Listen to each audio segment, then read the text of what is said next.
Hello बच्चों, मेरा नाम है मोहित और आपका स्वागत है हमारे यूट्यूब चैनल स्ट्रीट चैंपियन में।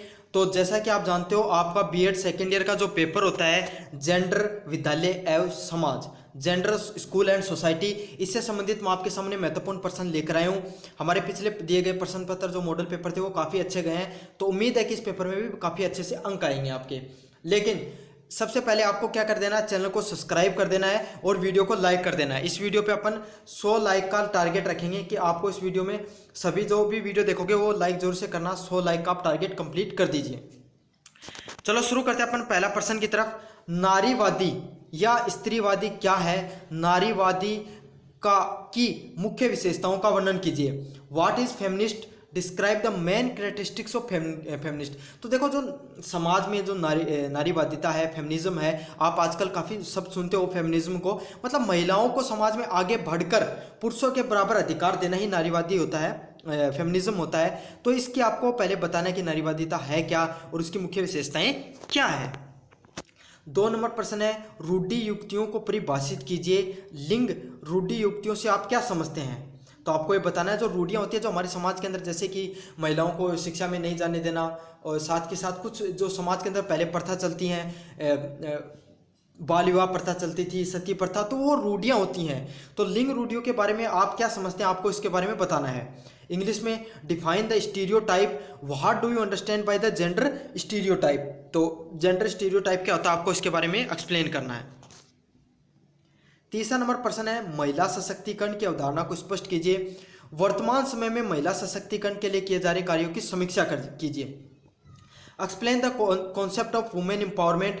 Review the work being done for the women empowerment at present. तो महिला सशक्तिकरण के जैसे अभी देखो, जो बीएड के जो लेवल फर्स्ट होता है उसमें महिलाओं को 50% आरक्षण दिया गया है। तो ये महिला सशक्तिकरण की तरफ ही कार्य किए जा रहे हैं सरकार की तरफ से, तथा अब महिलाओं को आर्मी के अंदर, सेना के अंदर भी भागीदारिता दी जा रही है। तो ये महिला सशक्तिकरण के कुछ उदाहरण हैं, ठीक है।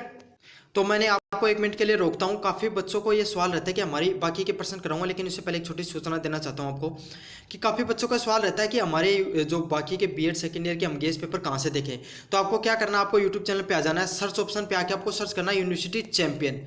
स्पेलिंग देख लो अच्छे से। ये स्पेलिंग आप जैसे सर्च करोगे आपके सामने एक ऐसा चैनल खुल के आ जाएगा, ऐसा ग्राफ आएगा। तो आपको इस पर क्लिक करना है और होम पेज आ जाएगा ऐसा।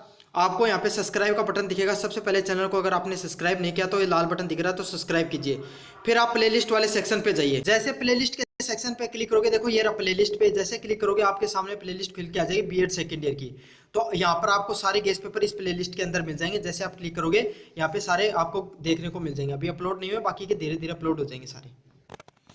अब बढ़ते हैं 4 नंबर प्रश्न की तरफ। समाजीकरण से आप क्या समझते हैं? समाजीकरण की परिभाषा और उसके तत्व लिखिए।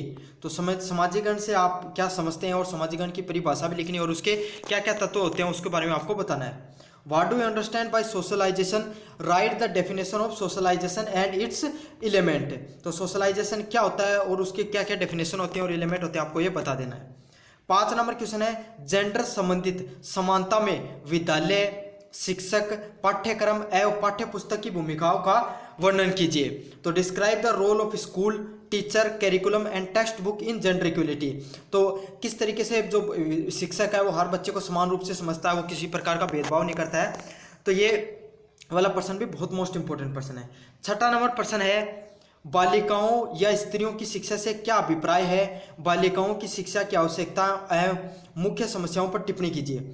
तो what do you mean by education of girl और women? Comment on the need of man problem of girls education. तो ये मोस्ट इंपॉर्टेंट प्रश्न, आपको इस पर कमेंट करना है गर्ल्स एजुकेशन पे।